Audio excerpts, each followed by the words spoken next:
বন্ধুগণ, এমন খারাপ কাজ করেছে এরা, মানুষের চোখে এত ঘৃণিত যে এখন দেশে থাকার মতো অবস্থা তাদের না।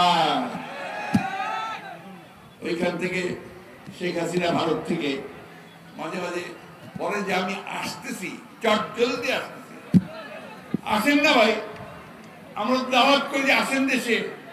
দেশে যে সমস্ত মানুষকে হত্যা করছেন, শিশুদেরকে হত্যা করেছেন, মহিলাদেরকে হত্যা করেছেন, তাদের মামলাগুলো দয়া করে একটু ফেস করেন।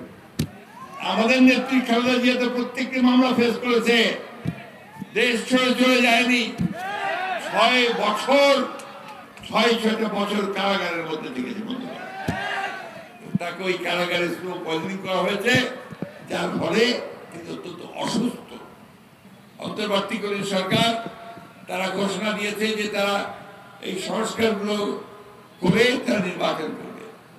আমরা মনে করি যে নির্বাচন করতেই হবে এবং এই সরকারকে আমাদের সব সময় সহযোগিতা করতে হবে। আমরা এই